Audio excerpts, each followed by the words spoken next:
बंगाल की खाड़ी से उठा चक्रवाती तूफान मोंथा अब एक गंभीर चक्रवाती तूफान बन चुका है।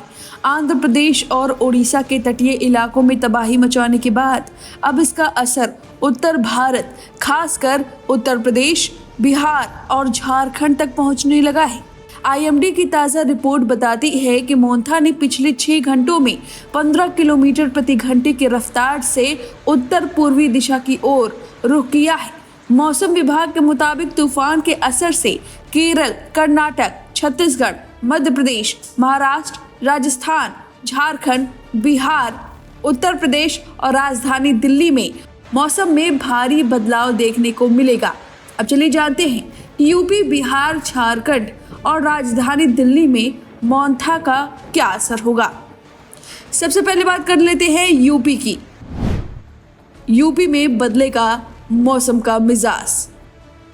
भारतीय मौसम विभाग आईएमडी के अनुसार 30 अक्टूबर के बाद यूपी के कई जिलों में बारिश और गरज चमक के साथ बौछारें देखने को मिल सकती हैं।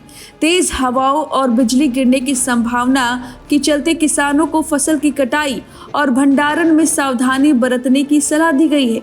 पूर्वी यूपी और तराई क्षेत्रों में हल्की से मध्यम बारिश की चेतावनी दी गई है, जिससे तापमान में गिरावट और ठंडक बढ़ने की संभावना है।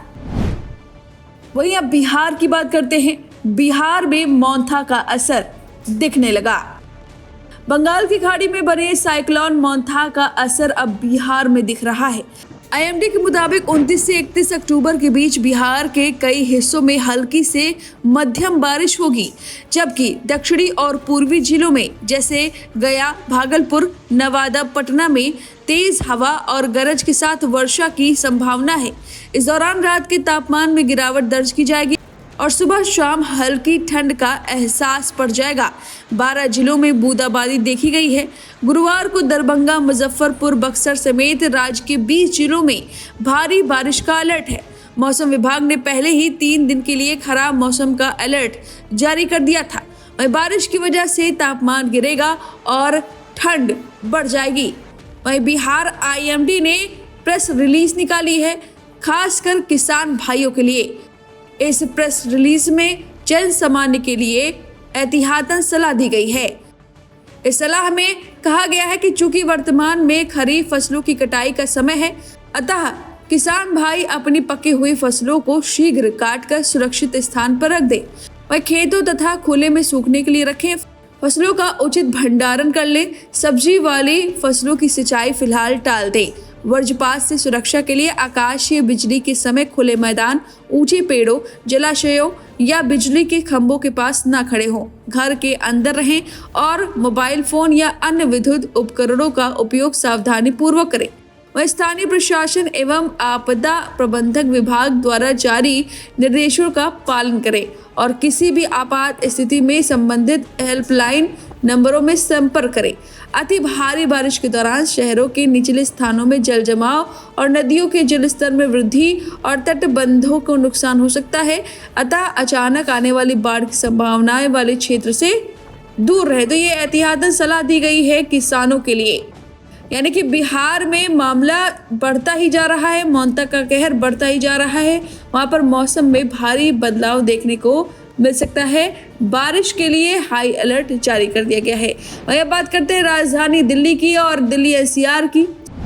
तो दिल्ली एनसीआर में मौसम बदलेगा। भारतीय मौसम विभाग आईएमडी के मुताबिक 30 अक्टूबर की शाम या रात में दिल्ली एनसीआर में हल्की बारिश की संभावना है। हवा में नमी बढ़ेगी, जिससे सुबह शाम हल्की ठंड का एहसास होने लगेगा।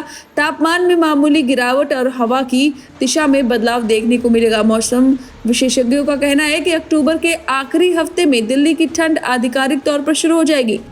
अब चलिए बात करते हैं झारखंड की। झारखंड में येलो अलर्ट जारी। साइक्लोन मोंथा का सीधा असर झारखंड में भी देखने को मिल रहा है। रांची समेत 19 जिलों में भारी बारिश का येलो अलर्ट जारी किया गया है।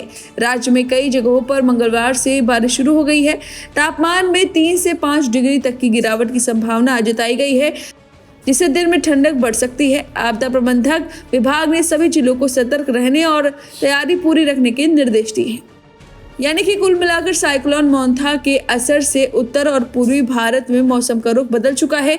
दिल्ली, एनसीआर, यूपी, बिहार और झारखंड चारों जगह अगले कुछ दिनों तक बारिश, ठंडी हवाएं और तापमान में गिरावट का दौर जारी रहेगा। आईएमडी का अनुमान है कि यह प्रभाव अक्टूबर के आखिरी हफ्ते तक देखने को मिलेगा। फिलहाल इस खबर पर आपकी जो भी राय है हमें कमेंट करके जरूर बताएं।